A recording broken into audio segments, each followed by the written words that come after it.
आज हम सीमा की बात तो करेंगे ही, साथ ही साथ हम पूरे समाज की बात करेंगे, सोशल मीडिया की बात करेंगे। सोशल मीडिया का हमारी युवा पीढ़ी या लोगों पर क्या प्रभाव पड़ रहा है और एक दूसरे को देखकर लोग आंख बंद करके उसका अनुकरण कर रहे हैं। इसका रीज़न क्या हो सकता है? कहीं ना कहीं इसका रीज़न जो मेरी समझ में आता है आप लोगों के साथ शेयर करूंगी। आप लोग भी मुझे कमेंट करके ज़रूर अपनी राय मेरे साथ साझा कीजिए।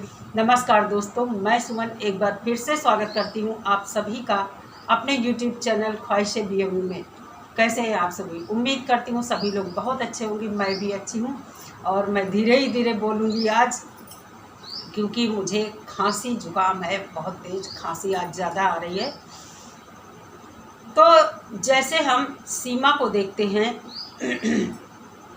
4 बच्चों की माँ होकर, कुछ उसकी एज 35-36 साल होगी और इस उम्र तक पुरुषों की तो बात छोड़ दीजिए, महिलाओं में भी ठहराव आ जाता है। जब बच्चा 20-21 साल का होता है, उसके विचारों में समझदारी आती है और ठहराव आता है। लेकिन कुछ लोग अपने को संभाल नहीं पाते, अपने को कंट्रोल नहीं कर पाते हैं, जैसा कि सीमा ने किया। साथ ही साथ में बहुत सारी लड़कियों की बातें जो सोशल मीडिया पर मुझे पता है, उन सब की बातें मैं आज यहाँ पर करने वाली हूँ। इन सब ने ऐसा घृणित काम किया है और अपनी भावनाओं पर काबू ना रख पाने की वजह से समूल परिवार का सर्वनाश कर दिया है। सर्वनाश करने वाली ये लड़कियां, इन लोगों ने एक बार भी नहीं सोचा ये जो करने जा रही हैं इसका अंजाम क्या होगा। कहीं ना कहीं इन सब की मैं परवरिश का भी दोष मानती हूँ और इनके ये जो पारिवारिक पृष्ठभूमि है उसका भी कहीं ना कहीं दोष है।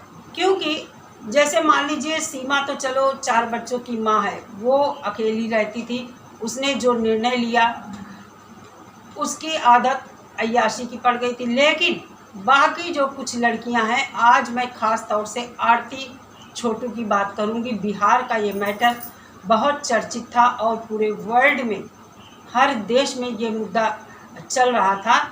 इतना ज़्यादा ये सेंसिटिव केस था। इसमें आरती एक लड़के से प्यार करती है, छोटू नाम का लड़का, और रात में वो लड़का उसके घर जाता है। लोगों का कहना था कि आरती ने उसे रात में बुलाया था। आरती का कहना है कि उसकी भाभी ने बुलाया था। सच्चाई हम नहीं जानते क्या है, बशर्ते वहाँ पर उस लड़के की मौत हो जाती है। आरती का कहना है वो मौके की गवाह थी। उसने कहा उसके परिवार वालों ने उसको पीट पीट कर मार डाला है, बिजली का करंट लगाकर उसको मौत के घाट उतार दिया है। होता क्या है, इसमें 9 के 9 अपराधी जो होते हैं उनमें एक भाई था, उसका नाबालिग, उसको मतलब बरी कर दिया जाता है। बाकी अभी 1 महीना लगभग हुआ है। आरती के पिता, भाई, भाभी का भाई, आरती का बहनोई, सभी को इस तरह जो थे 8 लोग, सभी को उम्र कैद की सज़ा हो गई। कहने का मतलब परिवार पूरी तरह बर्बाद। उधर आरती का प्रेमी जो छोटू था वो तो दुनिया से ही चला गया।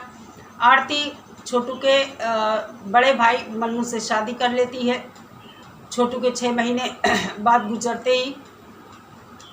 तो इस तरह कहने का मतलब ना आरती का ससुराल पक्ष खुश है, क्योंकि उनका बेटा इस दुनिया से चला गया है। हालांकि अपराधियों को दंड मिल चुका है, आजीवन कारावास उन लोगों को मिल चुका है, लेकिन फिर भी दिलों में सुकून नहीं है।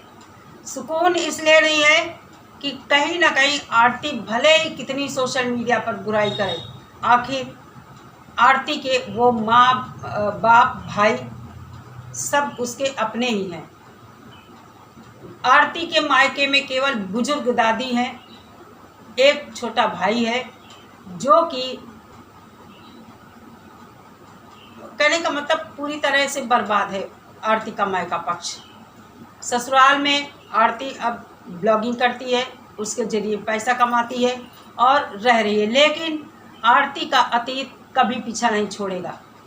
दूसरी बात, सोशल मीडिया पर बहुत सारी लड़कियां, रोहन, प्रिया, निधि की दुनिया और कृष्णा, खुशी और बहुत सारी लड़कियां, सभी ने ऐसा काम किया है, घरों से भाग भाग कर शादी की है और कहीं ना कहीं अपने माँ बाप को समाज में जलील किया है।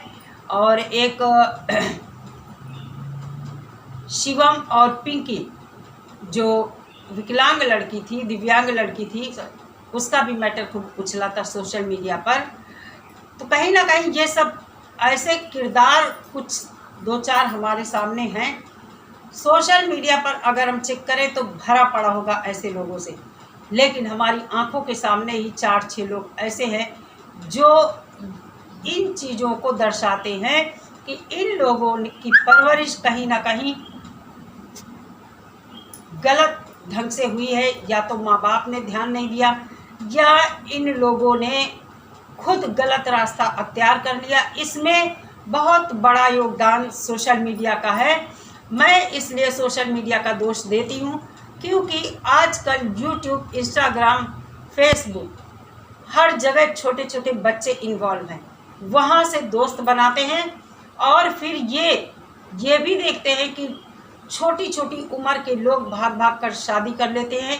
घर वाले अगर एक्सेप्ट नहीं करते हैं, इन पर दबाव बनाते हैं, सुधारने की कोशिश करते हैं, तो ये क्या करते हैं, सोशल मीडिया पर ही अपना अकाउंट खोलकर वहाँ से पैसा पैदा करते हैं और अपना जीवन यापन करते हैं और समाज में गंदगी ही दिखाते हैं, क्योंकि इन्होंने अच्छी बात कोई सीखी ही नहीं। सिर्फ और सिर्फ आवारागर्दी, मस्ती, उद्दंडता, यही सब इन लोगों ने सीखा होता है। जो हम सीखते हैं वही दूसरों के सामने हम परोस सकते हैं। तो कहने का मतलब ये है कि हमें हमारे बच्चों के ऊपर आजकल कड़ी निगाह रखनी है। बच्चों के दोस्त बनिए, उनके अंदर घुसकर उनके मन की बातें जानिए। ये नहीं आपके बच्चे ने आपसे कोई बात अगर बताई तो उस पर आप उसको डांट रहे हैं, मार रहे हैं, ऐसा बिल्कुल ना करें। बच्चों के मन की पूरी बात आप उगलवाएं, देखें, सोचें, उस स्थिति को समझें और फिर बच्चे को अपने समझाएं क्या सही है क्या गलत है। बच्चे को सही गलत में फ़र्क करना सिखाएं। बहुत कुछ हम अपने बच्चों को संभाल सकते हैं। बाकी बच्चा जब बाहर के माहौल में इन्वॉल्व होता है, ये सब बाहर का जो माहौल है बच्चे के ऊपर इसका गहरा असर पड़ता है। तो हमें अपने बच्चों के दोस्तों की भी जानकारी रखनी चाहिए। सोशल मीडिया पर हमारा बच्चा क्या कर रहा है, क्योंकि आजकल बच्चे पढ़ाई करते हैं, फ़ोन के बिना उनका काम नहीं चलता है। हमारे बच्चे क्या पढ़ रहे हैं, क्या देख रहे हैं। बच्चे अगर अकेले में फ़ोन यूज़ करते हैं तो आप ज़रूर वहाँ पर आए जाएं, आवाजाही बनाए रखें और चेक करें कि आखिर बच्चा आपका क्या कर रहा है सोशल मीडिया पर। सीमा की अगर हम बात करें तो सीमा एक बहकी हुई, जिसके कदम बहक जाते हैं, वैसी लेडी है। अय्याश प्रवृत्ति की लेडी है। इस उम्र की लेडी अगर उसके कदम बहकते हैं तो कहीं ना कहीं वो प्रेम नहीं होता है, उसमें उसकी अय्याशी छिपी होती है, उसके शौक़ छिपे होते हैं, उसकी आवारागर्दी और आज़ादी होती है। ऐसी महिलाएं अपने बच्चों का भी नहीं ख्याल करती। जिस तरह सीमा ने अपने मायके, ससुराल सबको धोखा दिया और तो और हर तरह से अपने पति को बर्बाद किया, इतना तो आज तक हमने किसी औरत को देखा ही नहीं कि वो अगर अपने पति को छोड़ती है, चलो बच्चे लेकर आ गई वो बात अलग है, लेकिन घर, प्रॉपर्टी, बर्तन भाड़े तक बेच देना क्या दर्शाता है ये। हम तो उसे यही मानेंगे कि पाकिस्तान से आई है, इसके दिल में कुछ और ही होगा।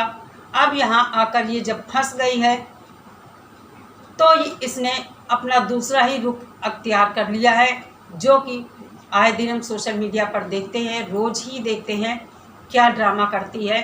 और इतनी जल्दी कितना ज़्यादा ये कहने का मतलब शेर बन गई है। आखिर कौन इसके पीछे है, कौन सपोर्ट कर रहा है, हम सोचने पर मजबूर हो जाते हैं इसके पीछे कौन है।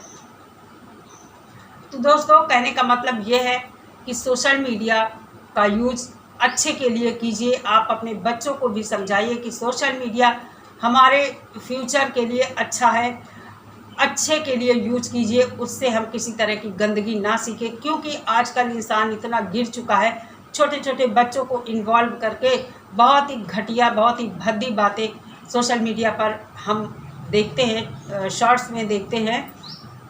तो इन सब से हमें बचने की ज़रूरत है और समाज में एक अच्छा मुकाम हमारे बच्चे हासिल कर सकें, तो हमारी भी पेरेंट्स की भी जिम्मेदारी बनती है कि हम अपने बच्चे को सही से गाइड करें। चलिए दोस्तों, आपकी क्या राय है, क्या मैंने बोला, जो मैं कहना चाहती हूँ आप लोगों को समझा पाई हूँ या नहीं?